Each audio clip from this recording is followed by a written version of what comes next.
नमस्कार, मैं हूं आपके साथ अलीम अतर। समाधान यात्रा के तीसरे दिन सीएम नीतीश कुमार वैशाली के गोरौल ब्लॉक के कटरमाला पंचायत के हरशेर गांव में विकास योजनाओं की पड़ताल करने पहुंचे। हम आपको सीएम नीतीश के समाधान यात्रा की 5 तस्वीरें इस वक्त दिखा रहे हैं। समाधान यात्रा के तीसरे दिन सीएम वैशाली के गोरौल की कटरमाला पंचायत के हरशेर गांव पहुंचे, जहां उनका स्वागत किया गया। सीएम ने लोगों से मुलाकात की, वहीं मजार पर चादरपोशी भी की। सीएम नीतीश कुमार ने विकास योजनाओं की पड़ताल की और साथ ही योजनाओं की सौगात भी दी।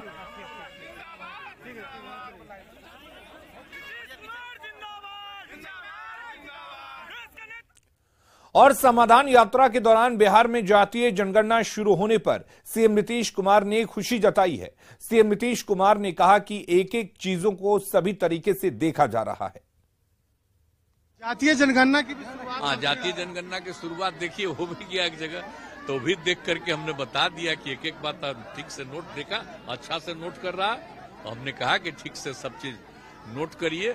और कोई आदमी यहाँ है, आप मान लीजिए उसके परिवार का कोई बाहर रहता है, वो भी करिए कि राज्य के बाहर रहता है, कहीं बाहर रहता है, तो सबका नंबर ठीक से अच्छा न रहेगा।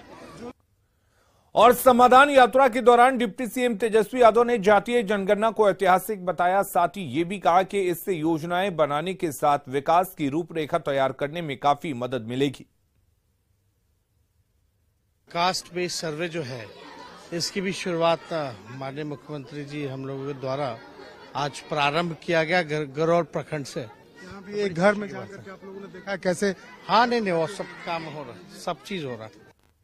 दरअसल बिहार में आज से जातीय जनगणना की शुरुआत हो गई है। पटना में इसकी शुरुआत बैंक रोड से डीएम चंद्रशेखर सिंह की मौजूदगी में हुई। जनगणना कर्मी फॉर्मेट के साथ मकान तक पहुंच रहे हैं और सबसे पहले मकान का नंबरीकरण कर रहे हैं और इसके बाद परिवार से मिलकर जानकारी भी ले रहे हैं। जातीय जनगणना पर बिहार सरकार 500 करोड़ रुपए खर्च कर रही है। पटना से शुरू हुई जातीय जनगणना का जायजा लिया न्यूज 18 संवाददाता रवि एस नारायण ने।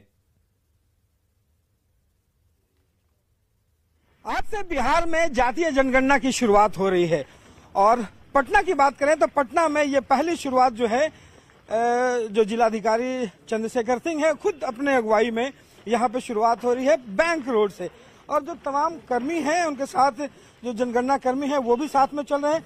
और सर, एक बात हम आपको दिखाएंगे कि ये जो जनगणना का ये जो पूरी सूची है, जो फॉर्मेट है, यहाँ पे बिहार जातीय जनगणना 2022 जो है वहाँ लिखा गया और तमाम इसमें जानकारियां जो है वो इसमें भरनी है।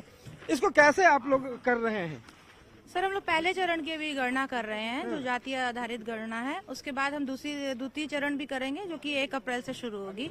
अभी हम इसकी बात करते हैं तो इसमें हमें 10 कॉलम दिया गया है और इस 10 कॉलम को हमें भवन में जाकर के, घर में जाकर के उनकी मुखिया से जानकारी जुटानी है और हमें फॉर्मेट भरना है। उसके बाद हम अपने उच्च अधिकारी जी पहले हम नंबरिंग करेंगे, उसके बाद ये सारा फॉर्मेट भरेंगे। और ये जो पन्ना है, जो अंतिम पन्ना जो है ये बनाया हुआ है, उसमें क्या ये नजरी नक्शा का पन्ना है। जो एरिया मुझे अलॉट हुआ है उसका मैं इसमें नजरी नक्शा बनाऊंगी। उसी के नक्शा में क्या क्या शामिल करना है? नजरी नक्शा में जो भी मुझे नजर आ रहा है, जहां से मैं उत्तर पश्चिम दिशा से जो मैं शुरू कर रही हूँ अपने भवन की गणना, वहां से मुझे जो भी नजर आएगा मेरे एरिया में, वो मुझे आवासीय है, गैर आवासीय है, कोई परित जमीन है, कुछ भी है, वो मुझे सारा कुछ इसमें दर्शाना है। तो देखिए, ये शुरुआत हो रही है, जिलाधिकारी हमारे साथ है। सर, एक बड़ी मुहिम की शुरुआत यहाँ से आज हो रही है, उसमें क्या क्या खासा ध्यान दिया जा रहा है? ये बहुत ही बड़ा और बहुत ही महत्वाकांक्षी कार्यक्रम है और इसका पूरी तैयारी हम लोगों ने किया है। लगभग 3 महीने से हम लोग तैयारी में लगे थे। सभी कर्मियों का प्रशिक्षण, उनका चयन और उसके बाद उनको अब आज फील्ड में उतारा गया है। आज से वो लोग कार्य करेंगे।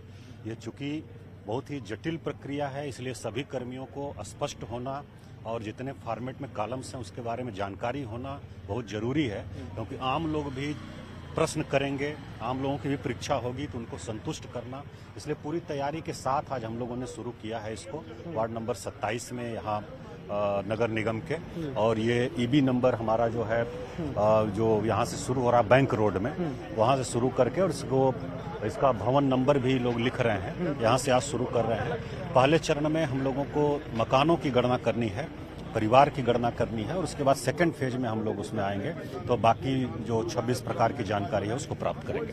तो ये देखिए, दूसरे चरण में 26 प्रकार की जानकारी शुरू, और यहाँ पे देखिए मकान का जो संख्या है वो लिखना शुरू हो गई है। ये पहला नंबर जो आप देख रहे हैं मकान पे यहाँ पे दिया गया 01, ये पहली जो गणना है वो यहाँ से शुरुआत हो रही है और ये मकान नंबर पहला में तमाम जो कर्मी हैं वो यहाँ से निकल करके जा रहे हैं और घरों तक, हर घर में डोर में ये जाकर के नॉक करते हैं और नॉक करने के बाद वो तमाम जो जानकारियां हैं कि मकान में कौन रहता है, इसके मालिक कौन है, परिवारों की संख्या कितनी है, यहाँ पे रहते हैं स्थायी रूप से या नहीं, तमाम जो जानकारियां हैं उसमें शामिल कर रहे हैं। कैमरा पर्सन सुबोध के साथ रवि एस नारायण, न्यूज 18 पटना।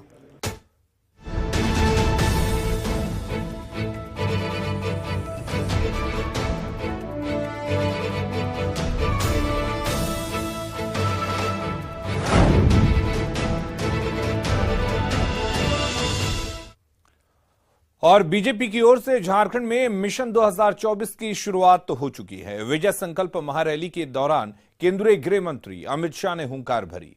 चाईबासा के टाटा कॉलेज ग्राउंड में रैली में अमित शाह ने हेमंत सरकार पर जमकर बरसे और अमित शाह ने कहा कि रघुवर सरकार ने विकास के काम शुरू किए, वहीं 3 सालों से विकास कार्य ठप पड़ गया है। बीजेपी ने अलग झारखंड की मांग को पूरा किया। 2024 के चुनाव में झारखंड में कमल खिलेगा।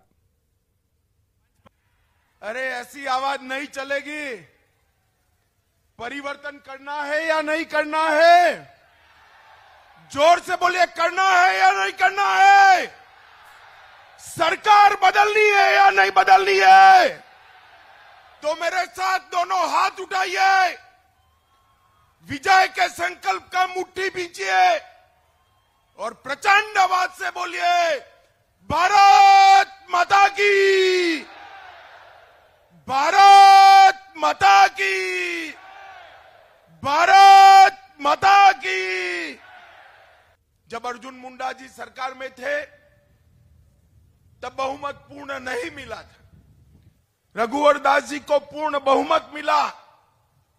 हमारी सरकार ने इस क्षेत्र के अंदर शिक्षा, रोड, विद्युत, सब प्रकार के काम शुरू किए, मगर उसके बाद में यहां पर एक ऐसी सरकार आई जिसने झारखंड को तबाह कर कर रख दिया है। मित्रों, मैं पूछना चाहता हूं,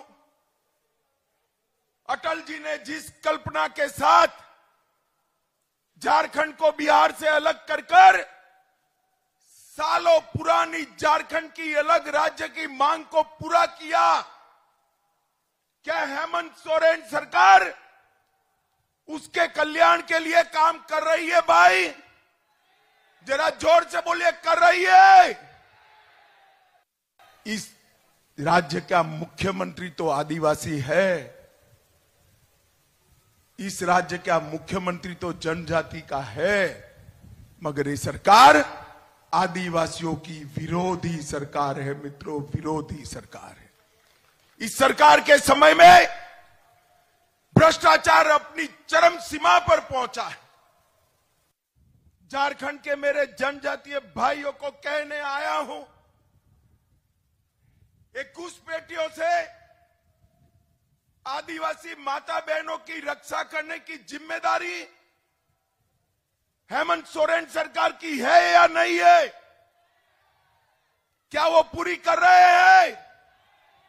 अरे हेमंत भाई, कान खोल कर सुन लो, अब सब आपको जान गए हैं।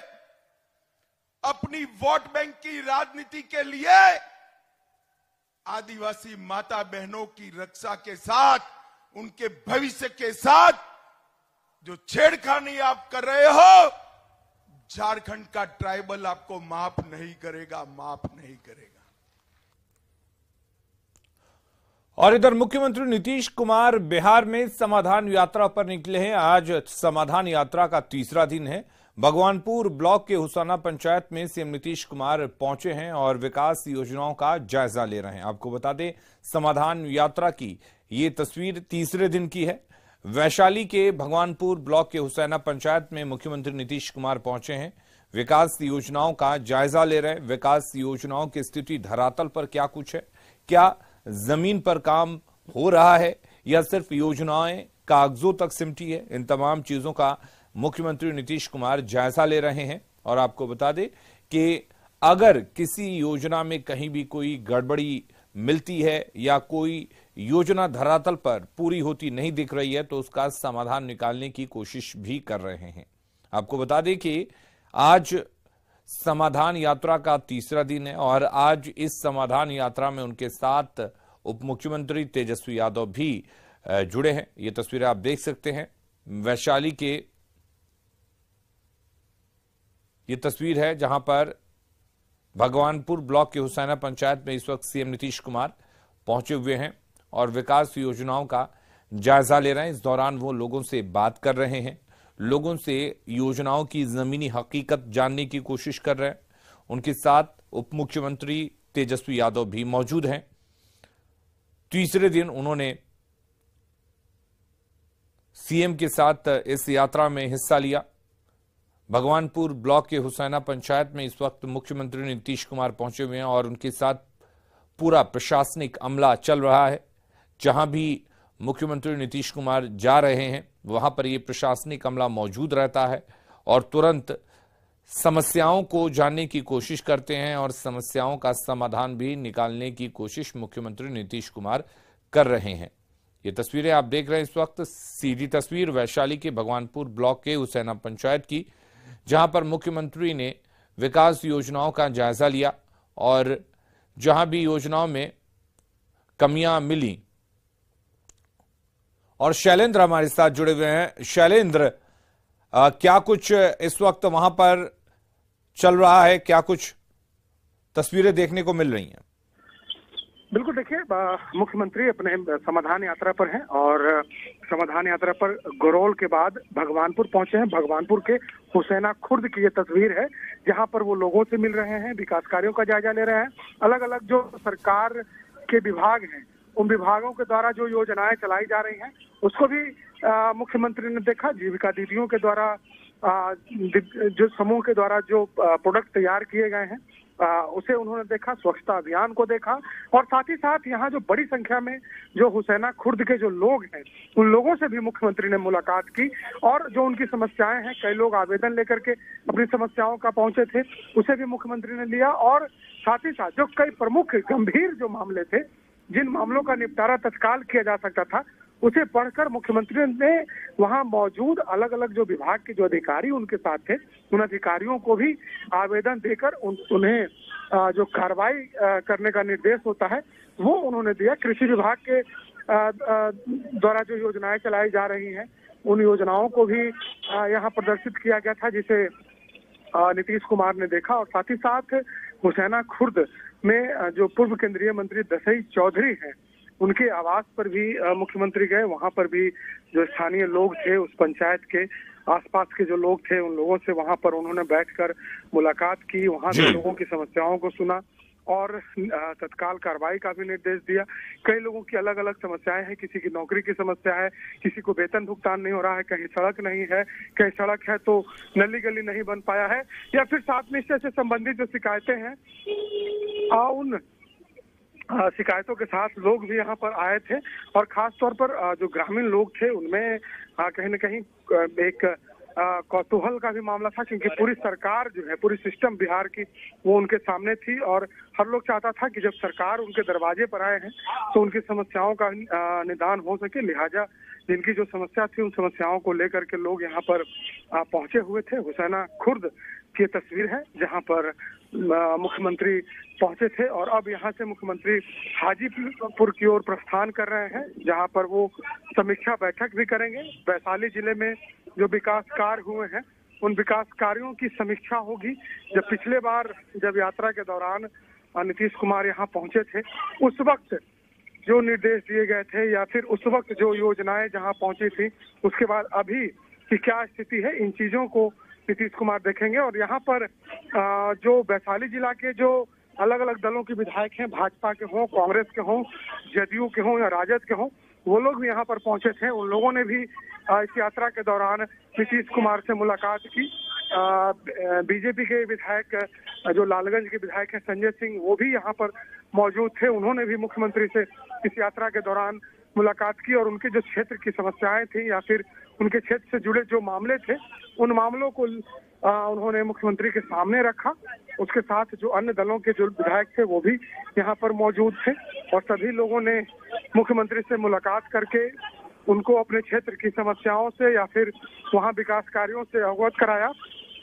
और सबसे बड़ी बात है कि आज से ही जातीय जनगणना की भी शुरुआत मुख्यमंत्री ने वैशाली जिले से की है और इसी अपने समाधान यात्रा के दौरान मुख्यमंत्री ने एक घर में जो जातीय जनगणना का कार्य हो रहा था उसे काफी करीब से देखा और उन्होंने पूरी चीज को देखा कि आखिर कैसे हो रहा है। साथ ही साथ निर्देश भी दिया कि जो जनगणना है उस जनगणना को कैसे करना है और उसके बाद उन्होंने। चलिए शैलेंद्र, बहुत शुक्रिया आपका तमाम जानकारी देने के लिए। तो मुख्यमंत्री नीतीश कुमार इस वक्त समाधान यात्रा के तीसरे दिन वैशाली में है, जहां पर वो लोगों से रूबरू हो रहे हैं, आम लोगों से जुड़ रहे हैं, बातचीत कर रहे हैं, उनकी समस्याओं को जान रहे हैं और इस दौरान पूरा का पूरा प्रशासनिक अमला उनके साथ चल रहा है।